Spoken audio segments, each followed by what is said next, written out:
Welcome to Colin and Dave versus the Machine video edition. And this coming Friday, we are going to be talking about the movie by John Schlesinger called Sunday, Bloody Sunday. This is an early addition, I guess, to the LGBTQIA canon, featuring a gay man, a bisexual man, a divorced woman, which doesn't really fit into those. Well, but I was actually super pleasantly surprised in this film. I was like, for sure, there is no way a movie made in the early 1970s will have quality representation. And I think it is. I think it's actually pretty good. The bisexual young man definitely is aloof, but it's not like all gay people are like this. That's not really how it's framed. It's sensual. I think it's realistic. I think it's really talking about feeling of the absence of love in your life. There is sensuality, but there is an actual love there, and trying to figure out how you belong in that world. I don't know, Dave, what do you feel about this movie? Wow. That was very impassioned. I don't actually... Well, if you want to hear impassioned, you should listen to our episode where I go off on sodomy laws in the United States and the UK. But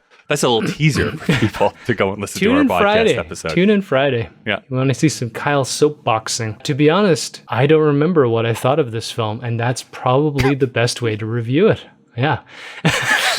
You know what? I don't remember anything about this. End of video. I think as a film, so like everything as usual, this is now, we should just cut in the same thing. The themes and the history of the making of this thing are fascinating, and learning about the brutality in which like any queer folk were put under in the 70s up to what, 2010s, I think. For the US and the UK, we're talking like late 2000s, early 2010s, yes. Yeah, so we ain't as woke as you think. Yeah. You know, there are some nuances which I don't like, and this is such a 70s thing. Like, I don't know if you watched the trailer reaction, but there's all these shots of wires. It doesn't matter.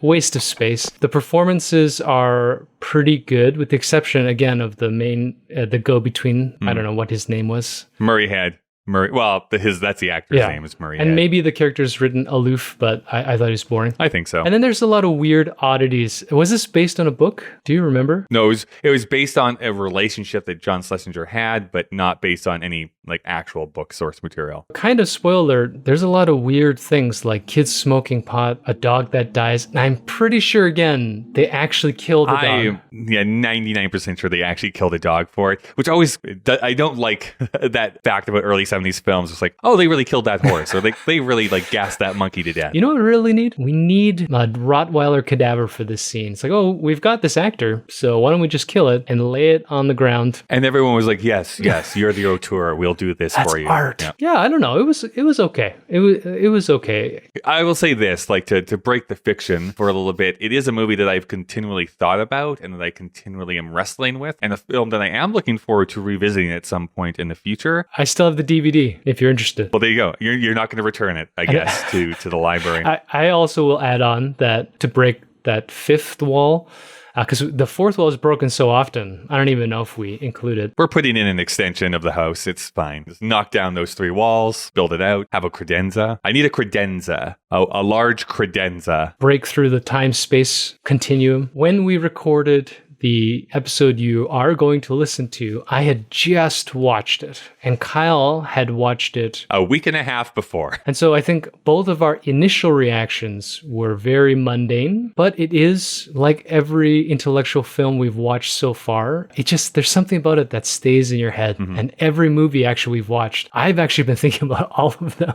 And I don't know why they keep coming up, but I'll even be on a run and I'll suddenly be like, that scene, maybe that was more important than I gave it credit for, with the exception of Last Picture Show, because Small Town America, nobody cares. I just want you to be like, trip and fall, and someone's like, oh my God, how are you? It's like, Omega Man. It was a good scene. There's a good scene in Omega Man. And they're like, what is going on? To prove my point correctly, I didn't even remember we'd watched that film.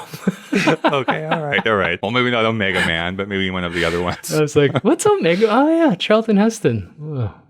I think you should definitely tune in for the chat. We definitely go far-reaching, talking about the history of gay repression in the so-called Western world, how this would have been very provocative back 50 years ago, how the performances still hold up, and kind of where its place is, I think, in the canon or in the history of film. You can do that anywhere your podcasts are listened to. And of course, you can maybe watch some of our other reaction videos, but as well as like review videos. Again, they're all covering Dave.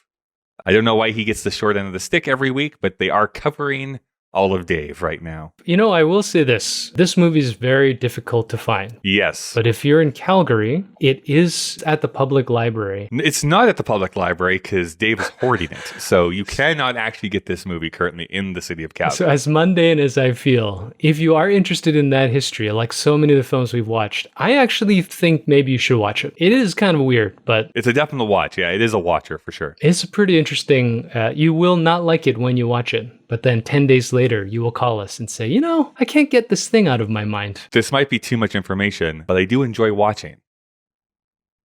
We'll end it there.